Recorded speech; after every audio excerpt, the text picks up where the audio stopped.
¿Cómo estamos, gente? Por favor, ¿alguien sabe silbar, chiflar? ¿Cómo se dice? No, ya pues. Soy homosexual. No. No aprendí esas cosas masculinas.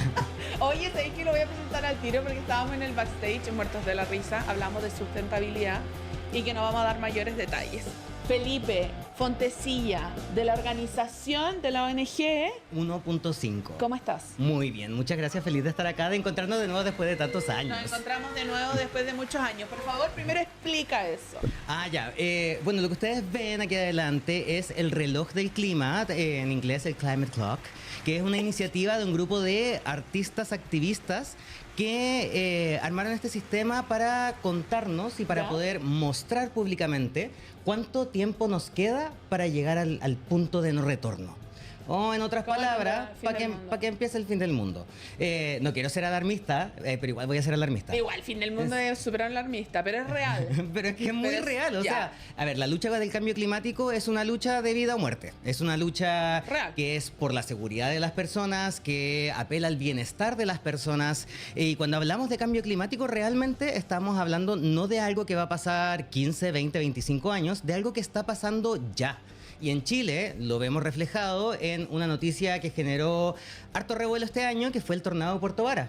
¡Ay, sí! Me da Chile miedo. no es un país ajeno a tornados, pero que haya habido un tornado en el centro de Puerto Varas es una anomalía. Y el cambio climático va a ir exacerbando esos fenómenos, estos eventos climáticos extremos, porque los desastres naturales, bueno, los desastres son Claro. sociales. Pero, por ejemplo, ese tornado en Puerto Varas, ¿lo produce el cambio climático? Es una consecuencia de... Claro. No te voy a decir que lo produce el cambio climático en el sentido de que Chile es un país que tiene registro de tornados, pero de la magnitud y en el lugar donde se encontró no había registro. Por eso construimos ciudades ahí, al final de cuentas. Claro. Oye, antes de ahondar más en este tema y a propósito de lo que vamos a seguir hablando, vamos a dejar una encuesta en YouTube. Por favor, mi querido Emilio, vamos a preguntar, ¿cuál es la franja que más te gustó? Opción número 1, Michelle Bachelet. Yo seguía recordando a la Michelle. No, número 1, Janet Jara. Segundo, José Antonio Cast. 3, Marcos Enríquez Ominami. Cacha que yo estaba intentando hacer como dije ya, los nombres según su lista y el primero ya se me olvidó. 4, Johannes Kaiser. 5, Franco Parisi. 6, Harold May Nichols. 7, Profe Artés. Y la última, Evelyn Matei. Así que ingresen a sus votaciones. ¿Cuál fue la franja que más te gustó? La de Janet Jara. Amo demasiado. Y vamos a entrar, porque digo que vamos a entrar al tiro en esto. Medio ambiente, las propuestas presidenciales han dejado la vara alta, media, mucho que desear. ¿Cómo lo ves tú? A ver, primero que todo quiero mencionar que en ninguna de las franjas se vio el medio ambiente. Hubo más inteligencia artificial que medio ambiente. Y esto refleja un dato que nosotros estamos siguiendo y estamos estudiando, el porcentaje de veces que los candidatos se refieren al medio ambiente en su programa. O sea, son porcentajes menores a 10.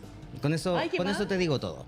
Y la vara está hoy día por el suelo. Esto se debe a varias cosas. Como hay varios elementos que juegan en contra de la narrativa medioambientalista, porque el discurso que uno más escucha cuando está metido en estos temas es que el medio ambiente no te gana ni te pierde votos.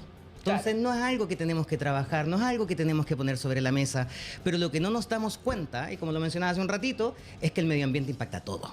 Absolutamente. Todos. Tuvimos acá una candidata, la Isidora Alcalde, que ella hablaba como, sabemos que hay que hablar de seguridad, pero yo incorporo el medio ambiente porque al parecer ahora no es tema el medio ambiente. Lo que nosotros decimos, y esto es algo que no solamente lo decimos nosotros, sino que las organizaciones socioambientales de Chile están buscando poner sobre la mesa, es que el hablar de medio ambiente no es tan solo para los ambientalistas, Claro. sino que también es para la seguridad, es para la vivienda, es para la educación, es para todo. Todas las áreas de la vida se ven impactadas. Transversal. Exacto. Y si nosotros vamos a hacer una propuesta, y esto es una cosa que hemos mencionado harto y que yo en general trato de llevarlo como mi caballito de batalla, es que si me vais a hacer una propuesta en seguridad, seáis de derecha, izquierda, arriba, abajo, centro, lo que queráis, que tenga conciencia climática, que sea sensible al cambio climático. Es decir, si tú me vas a construir nuevas casas, que sea en un lugar que esté lejos de los riesgos de desastre. Claro.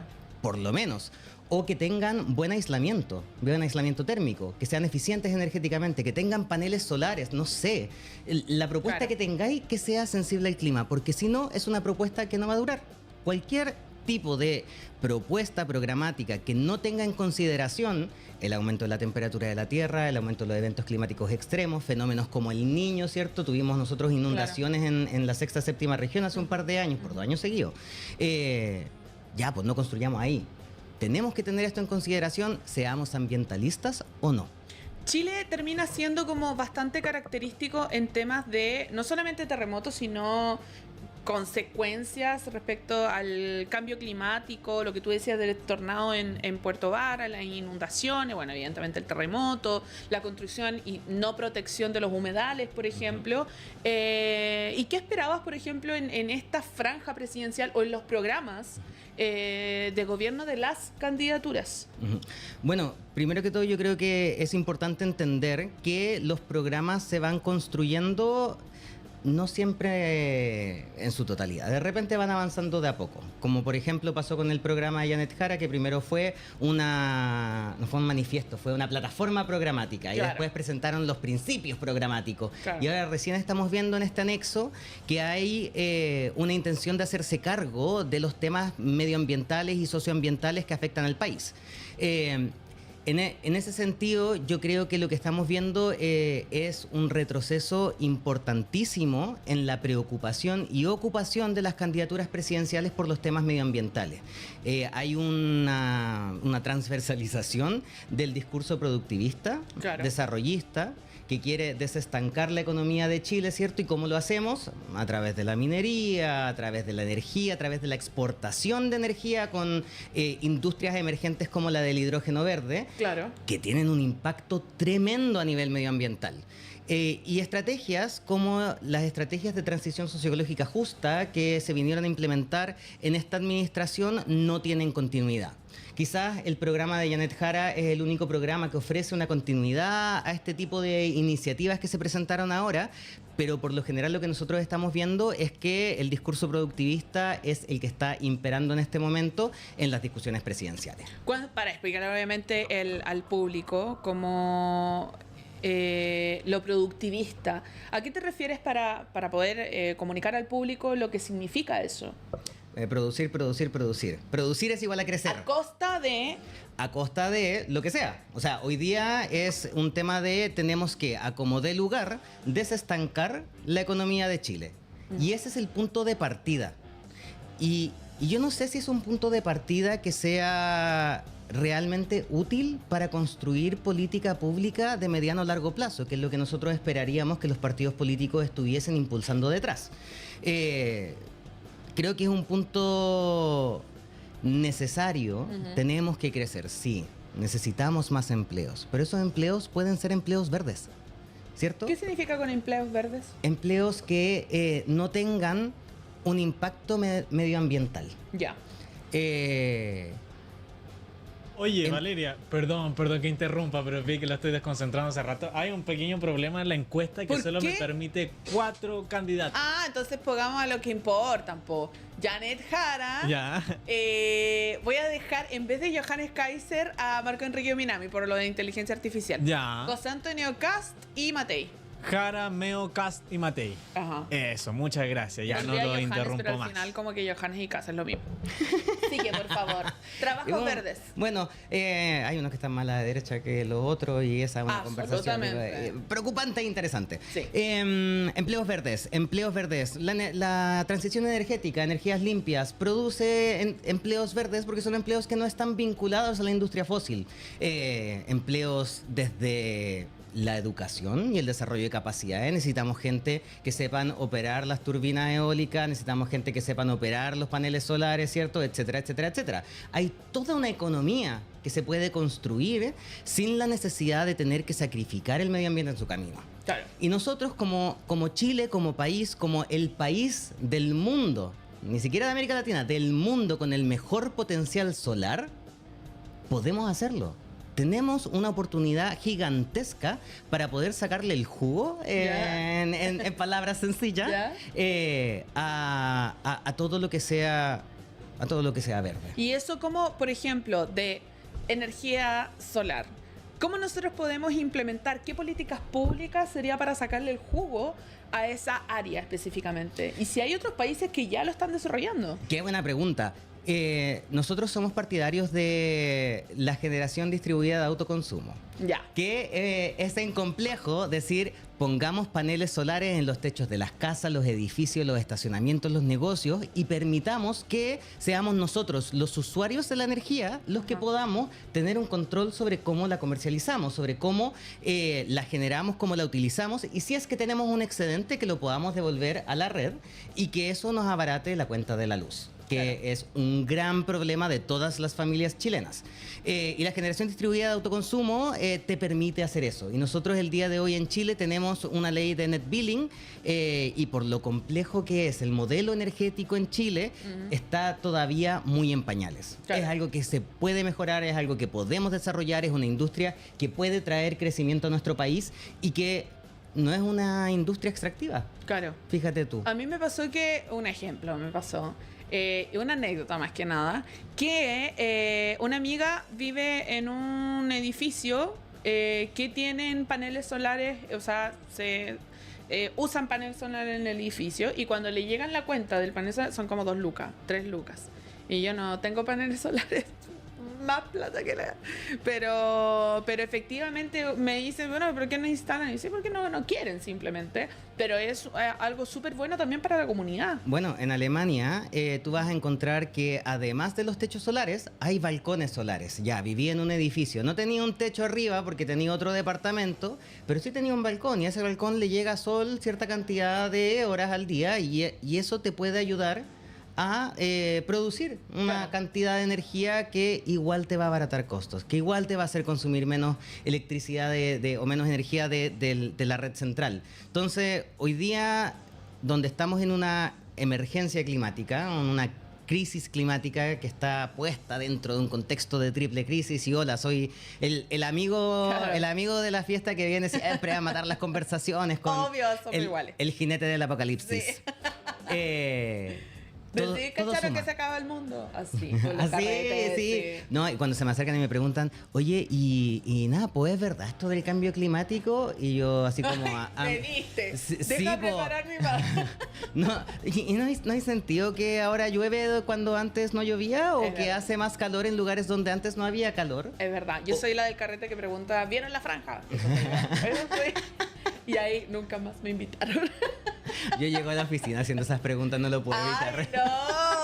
¿Por qué? Aquí mis coleguitas que están mirando no saben de lo que hablo. Ay, pobrecito, no, pero te siguen invitando. A mí ya no, me decían abúrrete, postito. Y ¿por qué crees que no estamos avanzando en esos proyectos hoy en día en Chile? Entendiendo que igual tenemos un gobierno que es progresista, que no hemos avanzado más allá. Hay un impedimento político en el Congreso, no se puede avanzar en eso. ¿Cómo va también Chile en las relaciones internacionales respecto a esta materia? Mira, 3 preguntas bien distintas que voy a tratar de hilar en una narración. Érase una vez un gobierno progresista. No. Mira, en términos de relaciones internacionales, Chile ha hecho un muy buen trabajo posicionándose como un articulador de soluciones climáticas. Claro. Entonces, en la Convención Marco de Naciones Unidas del Cambio Climático, la famosa COP, que este año celebra su 30ª edición en Brasil, y donde estaremos ahí reportando también en unas semanas. Me encanta, ¿cuándo es? Empieza la segunda semana de noviembre. Ya, nosotros vamos a estar ahí las 2 semanitas haciéndole seguimiento a las negociaciones internacionales. Y claro, Chile tiene una delegación que está súper bien instruida y que ha trabajado un montón para poder generar instrumentos dentro del marco de la ley internacional que le ayuden a los países del sur global, a los países en vías de desarrollo, en los países que son parecidos a nosotros. Y Chile ha hecho un muy buen trabajo presentando alternativas. Somos como el amigo Mateo de la clase. Me encanta. ¿Cierto? Que estamos haciendo la pega, tenemos una contribución nacionalmente determinada, que es este compromiso que hace Chile frente al Acuerdo de París, que es ambiciosa, tenemos un plan de mitigación y una ambición también de llegar a la carbono neutralidad al 2040, si no me equivoco ahora el actualizado, corríjame ahí en los comentarios, lo cual está bien. Pero Chile es un emisor muy pequeñito de gases de efecto invernadero, entonces todo el trabajo que nosotros hacemos en mitigación es útil, sí. Es útil para negociar internacionalmente, sí también. Pero nos prepara realmente a nosotros, nuestras comunidades, nuestras vecindades, nuestros barrios, nuestras casas, para llevar los impactos del cambio climático. Bueno, ahí todavía queda muchísimo trabajo por hacer. ¿Y por qué no se hace? ¿Y cuáles son las limitaciones que hay en términos de avanzar en la agenda climática y de avanzar en los temas de adaptación? Uno, son los financiamientos. Chile cuenta con relativamente poco financiamiento, todavía no ha impulsado financiamiento en temas de adaptación y pérdidas y daños, que es un trabajo que se está realizando, ¿cierto? Y también, ¿por qué no se avanza en más rápido en las materias de mitigación? Porque todavía no se logra articular de una forma exitosa la industria con la política pública, con las comunidades que habitan los territorios impactados, la sociedad civil organizada. Estamos todos preocupados de alguna manera de estas temáticas, pero muchos están apuntando en lados muy distintos.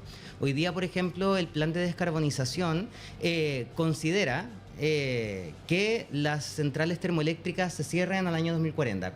¿Cuándo? ¿Cómo?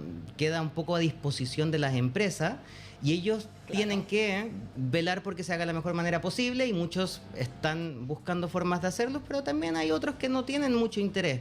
Simplemente prefieren o vender la concesión de la termoeléctrica o transformarla, en lugar de cerrar una planta termoeléctrica, transformarla a plantas de amoníaco, otras cosas. Algunas se están reconvirtiendo a gas natural y el gas natural no es una energía de transición. Sigue siendo fósil, sigue siendo teniendo reservorios no renovables, ¿cierto? Y sigue siendo fósil, a pesar de que nos las vendan muchas veces como una energía de transición. Me voy a dar mucho hate por esto que estoy diciendo. Y espero que así sea. Que venga el hate.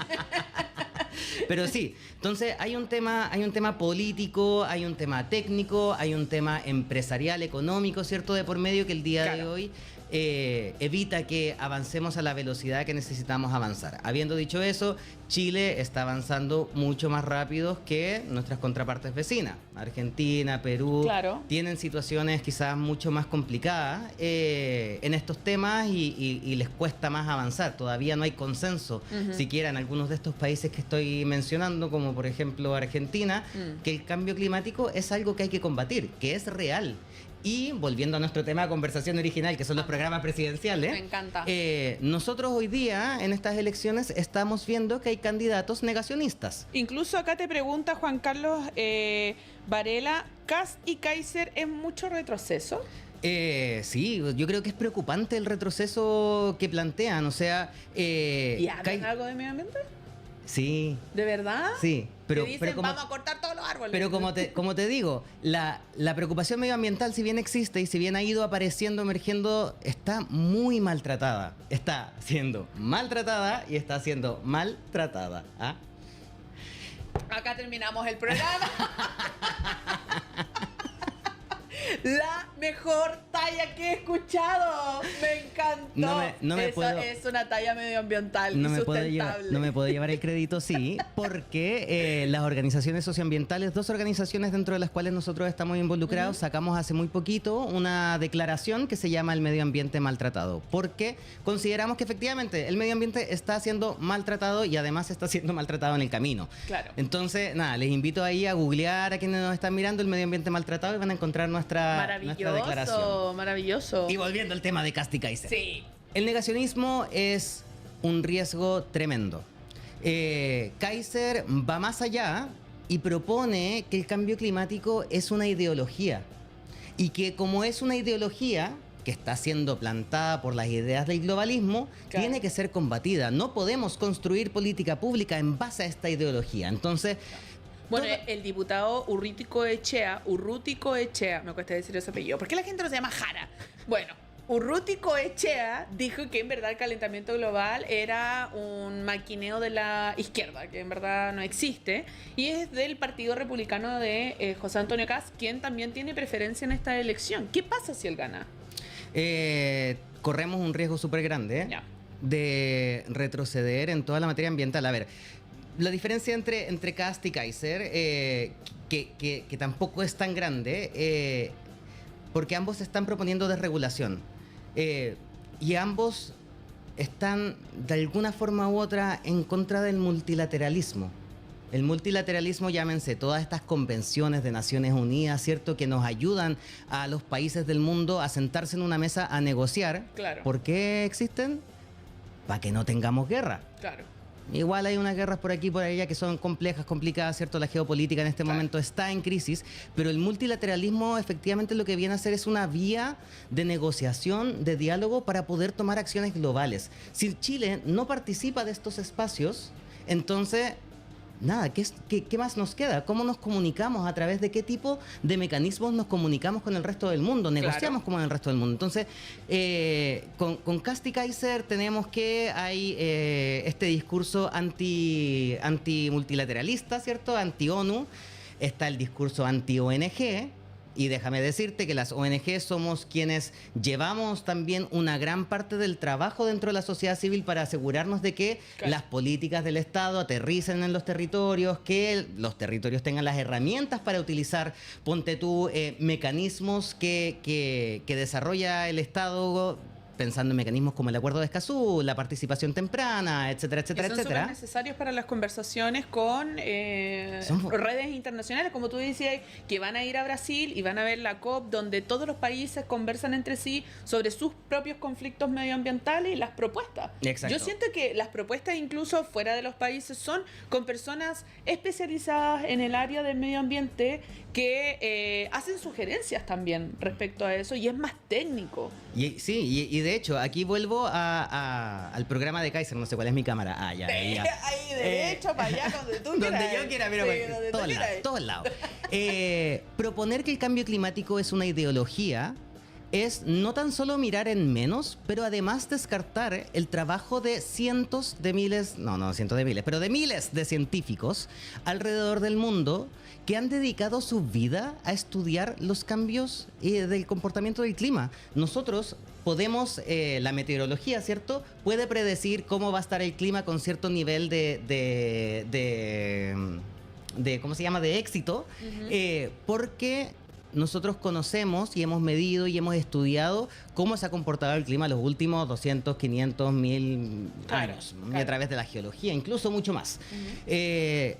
Lo que nos estamos enfrentando es a una era de incertidumbre. Mientras más se calienta la temperatura promedio de la Tierra, décimas, ¿cierto?, centésimas, más incierto es el panorama climático. Lo que quiere decir que los eventos climáticos extremos van a ser cada vez más frecuentes, más intensos, y además van a atacar donde no sabemos que pueden atacar. Entonces, proponer que el cambio climático es una ideología, tenemos que descartarlo por la borda, porque si creemos que la ciencia es nuestro pilar para construir política pública, para construir acuerdos, entonces tenemos que considerar que el cambio climático es real. Y además, el cambio climático tiene una fuente natural, sí, pero nosotros nos referimos al cambio climático del cual nosotros, como seres humanos, somos responsables, que es el cambio climático antropogénico, el que viene de las emisiones de gases de efecto invernadero, principalmente dióxido de carbono, proveniente de fuentes de energía fósil como el petróleo, ¿cierto?, como el metano también, un gas súper importante, y que podemos reducir. O sea, en el mundo hoy día, y esto lo decía el panel intergubernamental de cambio climático, este instrumento científico técnico que insuma a Naciones Unidas para tomar decisiones respecto a este tema, que en el mundo tenemos los recursos y tenemos las tecnologías para poder descarbonizarnos, dejar de emitir gases de efecto invernadero con la velocidad que lo requerimos.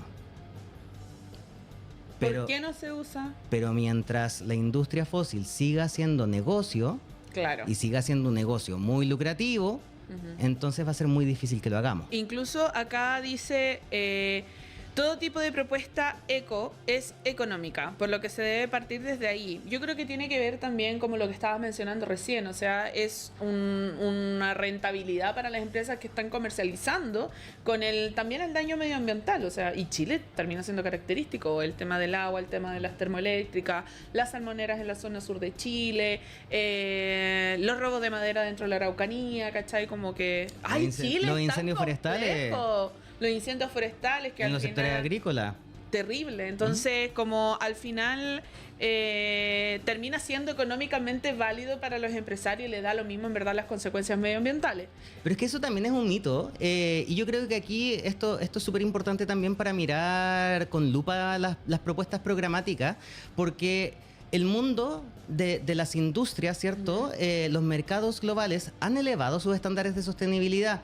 Hay paneles internacionales de sostenibilidad que tienen estándares que habilitan o no la comercialización a nivel internacional. Claro. Si nosotros, ponte tú, quisiéramos comercializar energía al extranjero, que es una de las propuestas que aparece y que aparece harto también con esta industria emergente del hidrógeno verde, necesitamos cumplir con esos estándares porque si no los otros países no nos van a comprar. Claro. ¿Tú crees que a Alemania le gusta comprar energía de lugares donde vivían comunidades indígenas? Changas, ponte tú pensando en el proyecto INA que se está planteando en el norte de Chile, ¿cierto? No, pues. No, y hay una preocupación desde estos instrumentos de la industria. Yo creo que hay un movimiento que en mi cabeza, y que espero que esto sea real, es un poco imparable. O sea, los mecanismos del mercado muchas veces funcionan quizás a los márgenes de las políticas públicas, pero ellos también están llevando la agenda de sostenibilidad. Y en Chile tan solo hay gremios organizados, asociaciones como Acción Empresa, que lo que buscan es poder responder y apoyar a que las empresas sigan estos estándares. Claro. Entonces, cuando tú me decís que tenemos que desregularnos, yo me pregunto por qué. Y ahí es donde entra el argumento de la permisología, que como concepto, lo siento mucho, me carga. Los permisos ayudan a que los proyectos sean mejores. Si hoy día tenemos problemas con los permisos, es porque los titulares no están, los titulares de los proyectos, los dueños de los proyectos, quienes presentan los proyectos, no están haciendo un trabajo completo. Claro. Y las observaciones de los proyectos, por lo general, lo que vienen a hacer es a insumar los proyectos para que sean mejor. Entonces, permisos más rápidos no quiere decir que sean mejores. Y a la industria también le interesa tener mejores proyectos que puedan durar 15, 20, 40 años, ¿cierto? Y para eso necesitáis seguir ciertos estándares, y esos estándares están basados en la sostenibilidad. Entonces, cuando leo programas como los de Kaiser, los de CAST, donde la propuesta para la inversión está basada en la desregulación, me pregunto, ¿será tan real eso? O sea, ¿podemos realmente hacer equivalente la falta de permisos o la eliminación de permisos a crecimiento económico? No lo sé, no lo creo. Creo que hay mucho más de por medio que se puede trabajar. El fortalecimiento del servicio de evaluación ambiental requiere de más personal, de más financiamiento. Sí, se pueden hacer las cosas mejor, absolutamente. Claro. Pero esta ventanilla única de proyectos que aparece en la ley de permisos sectoriales, ¿cierto? No sé si sea realmente la solución. Y aquí, volviendo al tema que nos convoca, que son los programas, tanto Matei como Jara figuran con una intención de poder fortalecer estos sistemas. ¿Es suficiente? Todavía creo que falta mucho. Como tenemos muchas preguntas sobre cómo se resuelven las tensiones entre estas ideas productivistas y la protección del medio ambiente, lo que nosotros queremos hacer es llamar a que debatamos respecto a esto. Me encanta. Es llamar a poner estos temas sobre la mesa y que podamos preguntarles a las candidaturas, a todas las que estén disponibles, todas las que estén dispuestas, cómo resolvemos estas tensiones, cómo resolvemos el que queremos crecer X cantidad de por ciento, ¿cierto?, del PIB, y la protección del medio ambiente. ¿Cómo nos aseguramos de que tengamos planeta, de que tengamos vida, de que tengamos energía para todas y todos en el camino? Me encanta. Oye, si nos pasó muy rápido el tiempo contigo, te vamos a invitar nuevamente, te vamos a dejar, mira, caché que dicen acá, La Paz dice que seco Felipe Fontecilla.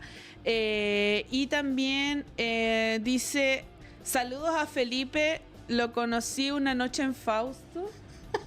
¡Felipe! ¡Felipe! Puro buenos recuerdos en Fausto. Me encanta. Felipe, te quiero agradecer que hayas venido acá al programa. Ha llegado la jefa, tú sabes quién es la jefa. El nivel. Que pase Michelle Bachelet. Pues te quiero agradecer y por supuesto que pase nuestra Nicole Cardoch. ¿Cómo le debería decir así como no sé, le digo cómo? La jefa. La jefa. La jefa. La jefa Nicole. Oye, antes de irme, ¿Sí? perdón lo patúo, me gustaría hacer una invitación porque todo lo que yo he estado hablando acá tiene un fundamento basado en la investigación y en un análisis riguroso de los programas que nosotros vamos a estar lanzando desde ONG 1.5 la próxima semana. Invitarlos también a revisar la declaración del medio ambiente maltratado porque efectivamente necesitamos hoy día todo el apoyo que podamos para decir este no es un tema olvidado. El medio ambiente tiene que estar presente, tenemos que conversar al respecto, tenemos que resolver las tensiones que existen hoy día en las propuestas programáticas para tener una elección que ojalá sea lo más informada posible. Muchas gracias, Felipe, te agradezco mucho. Ay, a ti, muchas gracias por atenderme. Nos vemos en Fausto, digo la otra. Me encantó. Y acá vamos a hacer caseros y caseras. Querida, ¿cómo estás? Bien, ¿y tú? Muy bien. Oye, mira, vamos a tirar una cortinita mientras instalamos a Nicole y despedimos a Felipe, pero le invitamos a las personas a permanecer conectadas. Son 30 segunditos mientras hacemos la instalación. Ya, maravilloso. Cortina. Eso.